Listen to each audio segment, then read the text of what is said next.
Footage of man who vanished exposes one concerning detail. From the outside, Konstantin Theoharis was the picture of success. He had the fancy job, the home, and the good looks. Beneath the surface, though, his life was on the brink of chaos and collapse.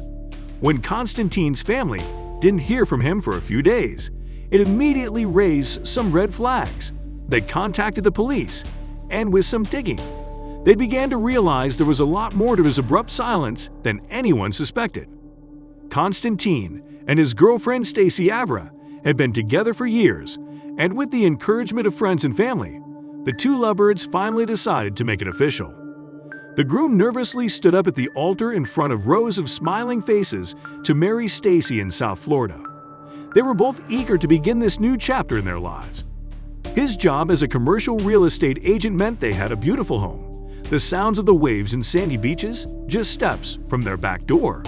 Sue, Stacy, and Konstantin added a few kids to the mix. Managing the changes in their relationship wasn't easy.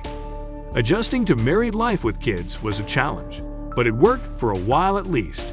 As each anniversary passed, maintaining the magic of their relationship grew more difficult. Konstantin and Stacy were no longer on the same page. 9 years in, their differences were too much to work through. Konstantin was struggling with substance abuse problems, and it put an incredible strain on the marriage. Stacy had given it as many chances as she could before reaching her final limit.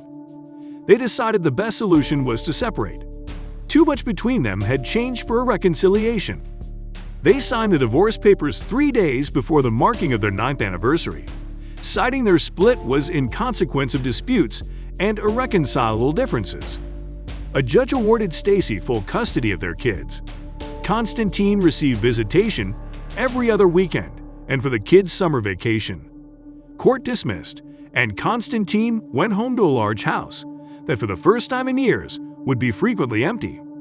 Despite his newfound bachelorhood, Konstantin still had to maintain sobriety. Part of the custody agreement involved court-ordered random drug testing 4 times per year until 2010. If he fell off the wagon, his visitation with his children would be revoked. He stuck with it. But in August of 2014, the Seatless co-parenting routine cracked. Stacy grew frustrated with Konstantin's priorities, spending huge amounts on keeping up appearances, while neglecting what was the most important. That month marked Konstantin's first late child support payment. Month after month, his payments grew later, and eventually, his checks stopped arriving at all. Naturally, Stacy wasn't going to put up with her ex-husband's not holding up his end of their divorce agreement. Skipping out on child support payments had serious consequences. Konstantin maintained a close bond with his family and expressed how deeply worried he was about not being able to catch up on the payments and the looming consequences hanging over his head. Fielding frantic calls from Konstantin was a regular practice in the family, and then suddenly all communication stopped. So, with his cousin's words ringing in his ears, Chris Damian called the police to report Konstantin missing on March 23, 2018.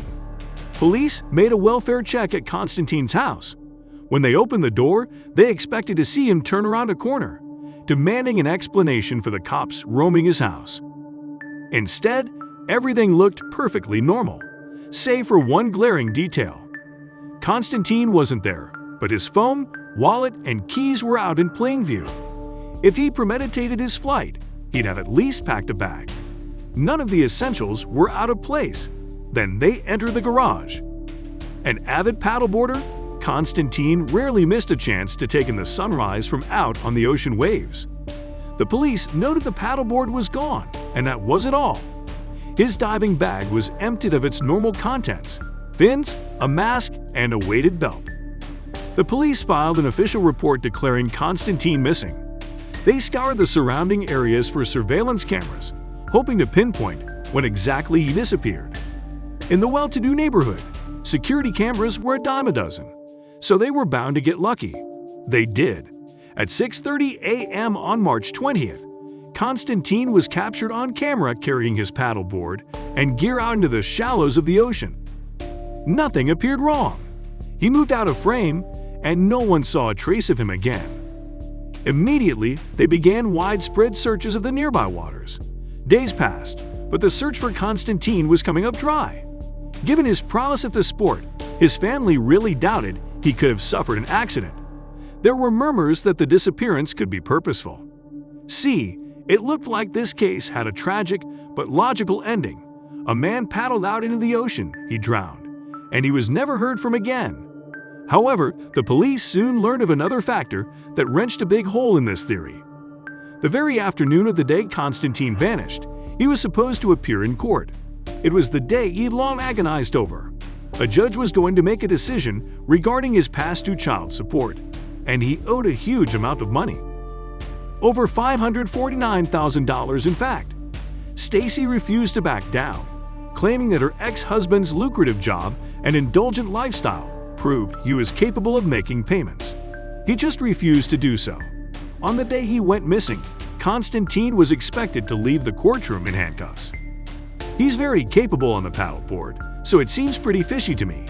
Konstantin's younger brother Richard noted to the press. The family suggested that he'd somehow plotted an escape and was actually alive, just staging his disappearance to avoid jail. His family hoped their appeals on the news would reach Konstantin, wherever he was. If he's scared, we hope he will contact us, make a phone call. Just let somebody know you're safe so we can rest at night. Right now, I'm like 50-50. Either he fled or he's out there drowned. I don't know. One family member said. The family would rather have Konstantin back alive, even if he went straight to jail.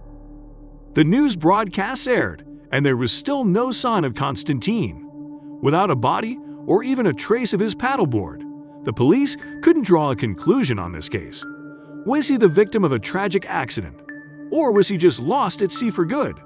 Unfortunately, this isn't the first time such a question was asked, as the sea has been both the source of life and the final frontier for as long as humans have been on this planet.